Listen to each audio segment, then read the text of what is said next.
गर्मी की तपती दोपहर थी। तालाब के किनारे बनी एक छोटी सी झोपड़ी से मीनाबाई अपने कंधे पर पुराना सा झोला टांगकर धीरे धीरे बाहर निकल रही थी। धूप इतनी तेज थी कि जैसे आसमान से आग बरस रही हो, लेकिन उसके कदम रुक नहीं रहे थे। उसके चेहरे पर थकान साफ दिखाई दे रही थी। पैरों में जान कम थी, लेकिन उसकी आंखों में एक अजीब सी चमक थी, मेहनत की, हिम्मत की और जीने की जिद की। वो अपने पेट पालने के लिए रोज की तरह अचार बेचने जा रही थी। लेकिन मीनाबाई की कहानी इतनी सीधी नहीं थी। कभी उसका भी एक घर था, एक परिवार था, 2 बेटे थे जिनके लिए उसने अपनी पूरी जिंदगी लगा दी थी। उसे वो दिन याद आते हैं जब उसने अपने हिस्से की रोटी भी बेटों को खिला दी, जब ठंड में खुद बिना कंबल के सो गई लेकिन बेटों को ठंड नहीं लगने दी, जब हर मुश्किल सहकर उन्हें बड़ा किया। लेकिन वक्त ने करवट बदली। एक दिन उसके ही बेटों ने उसे कहा, अब आप हमारे काम की नहीं रही, घर में जगह कम है, आप कहीं और जाकर रहो। वो शब्द नहीं थे, जैसे किसी ने उसके दिल को चीर दिया हो। मीनाबाई ने कुछ नहीं कहा, न कोई शिकायत, न कोई आंसू, बस चुपचाप अपने कपड़े, पुराना झोला उठाया और अपने ही घर से निकल गई। चलते चलते वो नदी के किनारे पहुंची।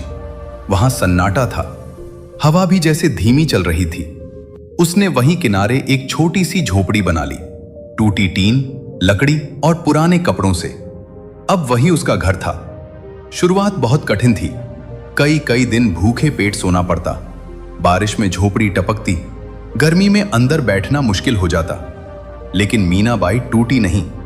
उसे अपनी मां की एक बात याद थी, मेहनत करने वाला कभी हारता नहीं। बस उसी दिन से उसने ठान लिया, मैं भीख नहीं मांगूंगी, मैं मेहनत करूंगी। उसने अचार बनाना शुरू किया। आम, नींबू, मिर्च, जो मिलता उससे अचार तैयार करती। सुबह जल्दी उठती, मसाले पीसती, धूप में अचार सुखाती और फिर गांव-गांव जाकर बेचती। पहले लोग उसे नजरअंदाज करते थे, लेकिन धीरे धीरे उसके अचार का स्वाद लोगों के दिल तक पहुंच गया। एक दिन एक अमीर घर की महिला ने उसका अचार चखा और कहा, इतना स्वादिष्ट अचार मैंने कभी नहीं खाया। बस वहीं से मीनाबाई की किस्मत बदलने लगी। अब लोग खुद उसके पास आने लगे। समय बीतता गया। मीनाबाई की झोपड़ी अब सिर्फ रहने की जगह नहीं रही, वो उसकी मेहनत और आत्मसम्मान की पहचान बन गई। एक दिन अचानक उसके दोनों बेटे उसके सामने आ खड़े हुए। उनके चेहरे पर शर्म थी, आंखें झुकी हुई थीं।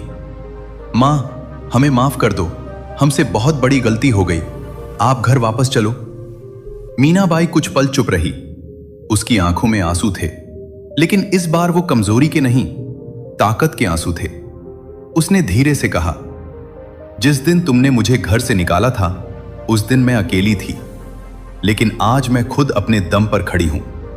उसने अपनी झोपड़ी की ओर देखा। अब मेरा घर यही है और मेरी इज्जत भी यही है। दोनों बेटे रो पड़े। उन्हें आज समझ आया, जिस मां को उन्होंने बोझ समझा वो ही उनकी सबसे बड़ी दौलत थी।